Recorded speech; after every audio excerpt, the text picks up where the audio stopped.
Si vous aimez la musique et plus particulièrement la musique classique, restez avec nous. Nous avons le plaisir et la chance d'accueillir Gérard Grenassia, pianiste, concertiste et directeur artistique du concours Les Clés d'Or. Donc on est ravis de l'accueillir pour un passage à Jérusalem. Merci d'être là. Écoutez, Cathy, merci de me recevoir. Je suis ravi d'être dans vos studios pour parler de notre concours. Eh bien, nous aussi. Alors, avant de parler du concours, on va vous présenter un petit peu plus. Donc, la musique vous accompagne depuis l'âge de 7 ans, puisque vous avez commencé le piano à cet âge très jeune, on va dire ça comme ça. Vous êtes diplômé du Conservatoire de Paris, vous avez une licence de concert de l'École normale de musique. C'est votre 9e album, et je crois que le 10e est en préparation. Absolument. Donc, la musique, ça vous connaît. Oui, absolument. Elle me suit depuis déjà de très nombreuses années, vous l'avez dit. Voilà. Mais vous êtes là parce que vous organisez un concours qui s'appelle Les Clés d'Or. Alors, pourquoi ce nom ?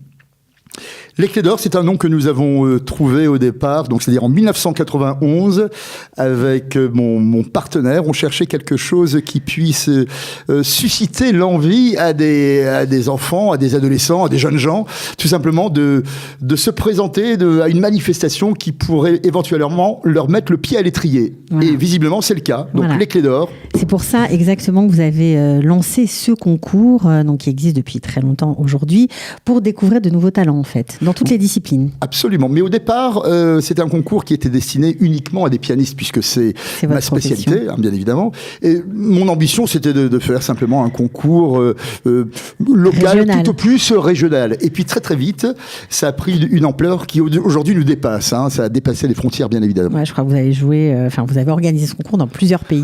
Vous pouvez nous dire lesquels ? Oui, aujourd'hui, nous sommes représentés dans une douzaine de pays, dont la Russie, la Chine, New York au mois de mars, Prague à la fin de ce mois-ci, en janvier. Nous faisons aussi la Bulgarie, le Maroc au mois de mars. Je n'ai plus toutes les destinations en tête, mais il y en a 12. Il y en a 12. Bon, ok, c'est autant vraiment très méritant de votre part, et c'est d'autant plus, on va dire, agréable pour nous de vous recevoir, parce que vous avez, il y a 2 jours, organisé un concours à Jérusalem. Voilà, nous avions des candidats qui se présentaient en piano, mais pas seulement, aussi en violon, en guitare et en flûte. Et le prochain concours, c'est à Tel Aviv, le 6 janvier. 2 dates en Israël, c'est génial. Alors, 2 dates en Israël, justement. Est-ce que pour Tel Aviv, vous avez de nombreux candidats qui vont se présenter pour ce concours ? Absolument, nous avons une quarantaine de candidats. Et la particularité cette année, c'est que, puisque nous allons profiter de votre émission pour lancer des candidatures, c'est-à-dire les étudiants qui n'ont pas eu l'information à temps de pour ce s'inscrire concours peuvent s'inscrire. Encore maintenant. Je le dis officiellement. Alors là, c'est super, dimanche. Attention, il faut ouvrir grandes vos oreilles. Voilà, oui. je vais vous donner toutes les informations. Ceux qui ont un programme en main, que ce soit en piano, en violon, en guitare, même en chant lyrique, peuvent se présenter 1h30 avant le début des épreuves, c'est-à-dire dimanche 6 janvier, à partir de 13h30. Il y aura une secrétaire qui prendra toutes les indications sur les dossiers. Okay. Et donc, les épreuves démarreront à partir de 15h. Donc, n'hésitez pas. Voilà.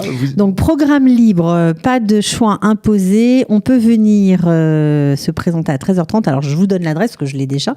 Je triche un peu. Félicia Blumenthal, 26 Bialik. Donc à Tel Aviv, si on joue du piano, de la flûte, du violon, ça sera l'originalité. C'est la première fois que je lance justement que je lance ces inscriptions comme ça sur une antenne, vraiment à la dernière minute. Mais c'est pour permettre au plus grand nombre de pouvoir participer au concours des Clés d'Or. Bon, alors on a parlé beaucoup, mais quand même la musique, ça s'entend évidemment. Donc on va voir si on a la possibilité d'écouter un peu, voilà, une petite vidéo pour donner l'idée du niveau du concours et de ce que vous faites, tout simplement. On va bien sûr se retrouver juste après ça.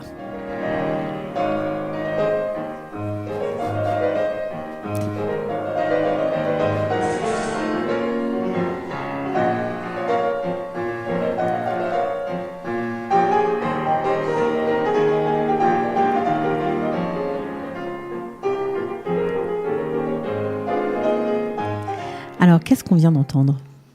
La fameuse polonaise héroïque de Chopin, enfin en tout cas un extrait, et c'était justement à l'occasion d'une soirée de gala pour les Clés d'Or. C'était, je crois, il y a 2 ans ou 3 ans, si mes souvenirs sont bons.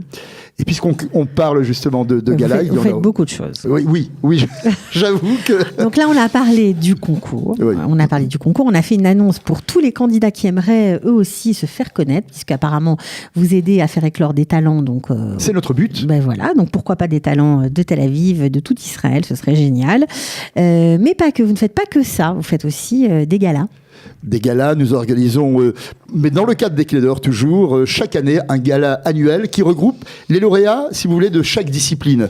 Et là, le prochain, je peux d'ores et déjà l'annoncer, puisqu'il aura lieu en région parisienne, à Villemomble, très exactement, le 20 janvier prochain, voilà, à partir de 17h30. Nous sommes quasiment complets, le théâtre est quasiment plein, et nous aurons un invité d'honneur qui ne sera autre que le maestro Désiré Ankawa, qui a fait et qui continue à faire une carrière magnifique. Donc, il nous fait l'amitié d'être présent.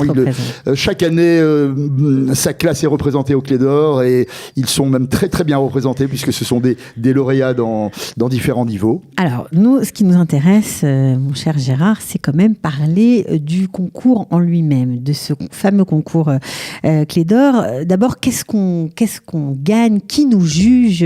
Est-ce qu'il y a un jury particulier? Oui, vous faites bien de me poser cette question parce que pour chaque discipline, bien évidemment, nous avons un jury de professionnels qui est présent, que ce soit en chant lyrique, en piano, en violon, etc. Donc, ce jury est chargé d'élire le meilleur candidat de chaque catégorie afin, d'une part, mais on va dire que c'est symbolique, de lui décerner le trophée Clés d'Or, mais il n'y a pas que ça, bien évidemment. Bien sûr, j'imagine, il y a des médailles, il y a des trophées, oui, mais quand même, il y a un truc super sympa pour des artistes en devenir. Voilà, je vous disais en coulisses tout à l'heure, effectivement, ce sont les masterclass que nous proposons chaque année, de juillet à fin août.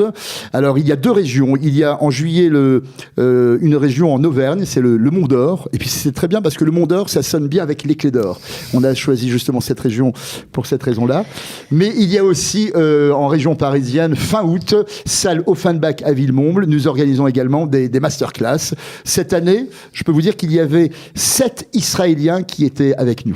Ça veut dire que ceux qui vont gagner le concours en fonction de leur catégorie sont invités à participer aux masterclass et vous leur donnez des bourses pour qu'ils puissent faire le voyage, etc. Je peux vous dire que ça les motive beaucoup. Mais c'est génial. Au bout de 8 jours de masterclass, ils font des progrès énormes. Nous organisons un concert de stagiaires où nous invitons évidemment beaucoup de monde. Donc ça se passe fin août ou fin juillet si c'est en Auvergne. Et véritablement, je crois que c'est le petit plus qui leur permet justement de les motiver pour passer ce concours. Bon, alors il faut dire que vous connaissez bien les nouveaux talents. Vous êtes même jury, on va dire, vous faites partie du casting de l'équipe de Prodige. De France 2, voilà, absolument. Voilà, dont vous avez vu la finale la semaine dernière à la télévision. Et c'est l'un de nos lauréats. Pour mettre les enfants, les jeunes, on va dire. Voilà, c'est l'un de nos lauréats qui a remporté cette année Prodige. C'est Andreas Ursulé. Il sera d'ailleurs présent à notre gala du 20 janvier. Mais il y a 2 ans également, le jeune clarinettiste Marin Chapoutot, et qui est notre gagnant des Clés d'Or, a également été vainqueur de Prodige. Bon, j'imagine que c'est un coup de pouce extraordinaire pour démarrer une carrière. Vous l'avez compris. Et pas uniquement pour ce type d'émission, mais certains de nos lauréats, et je peux les citer parce qu'ils méritent véritablement qu'on parle d'eux.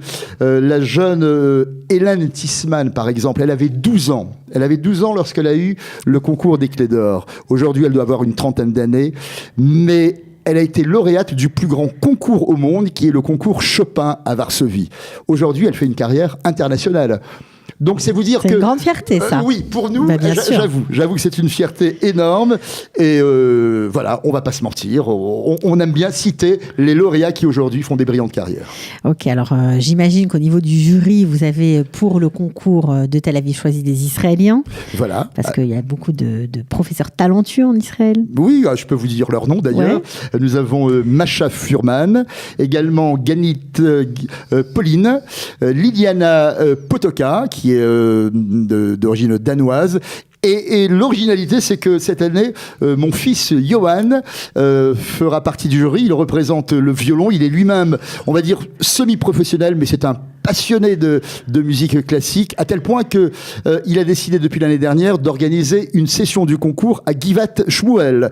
Une session qui a d'ailleurs très très bien marché, à tel point que cette année, au mois de juin, il recommence cette expérience. Donc voilà, il y aura une nouvelle... Donc à Givat Shmuel aussi, on cherche des talents. Des talents, voilà, bon, c'était l'idée de mon fils d'organiser ce concours. Voilà. Ok, alors, on va quand même redonner le rendez-vous pour ceux qui veulent participer. Bon, Jérusalem, c'est trop tard, mais participer au concours de Tel Aviv, ce sera le 6 janvier 2018. Vous avez 40 candidats déjà. 2019, Cathy. 19, c'est vrai. Ah bah oui, on est déjà en 19. J'ai du mal à enclencher, on va dire. Bon, 6 janvier 2019, 40 candidats sont déjà inscrits. Il y a de la place pour d'autres talents. Oui, les épreuves vont se prolonger jusqu'à 21h, 22h. Donc, nous, on a le théâtre toute la nuit s'il le faut. Hein. Toute la nuit s'il le faut. Donc, si vous êtes, je sais pas, moi, violoniste, clarinettiste, trompettiste, pianiste, vous pouvez venir, ou même si vous chantez, vous venez. Alors, si vous chantez, il faut venir avec sa bande, c'est ça? On est bien d'accord, voilà. Mais il est important de se présenter à partir de 13h, 13h30 pour que nous puissions enregistrer à temps les inscriptions. Voilà. Alors, si vous êtes fan de musique, allez-y. C'est public ou pas? On peut assister? C'est public, l'entrée est libre, bien évidemment. C'est bien ça, c'est gratuit. Voilà. Ou presque. Presque, oui. Bon, les étudiants, ceux qui s'inscrivent, doivent payer une somme... symbolique. Symbolique, voilà. Pour s'inscrire et participer au concours. Mais le public, on peut venir... L'entrée est libre pour le public, absolument. C'est extra. Je redonne l'adresse. Blumenthal 26, à Tel Aviv, 26 Bialik. C'est la salle Félicia Blumenthal, 26 Bialik. Merci beaucoup, Gérard, d'être venu. Merci, c'est vraiment très, très sympa à vous. J'espère que vous continuerez d'organiser des concours de ce niveau à Jérusalem. C'est tout notre but, hein, absolument. Très bien. On vous souhaite bonne chance, en tout cas. Et puis, il y a plein de rendez-vous. Hein. Vous avez donné vraiment plein de dates. Absolument. Ok, à bientôt, en tout cas. À bientôt, Cathy. Ciao.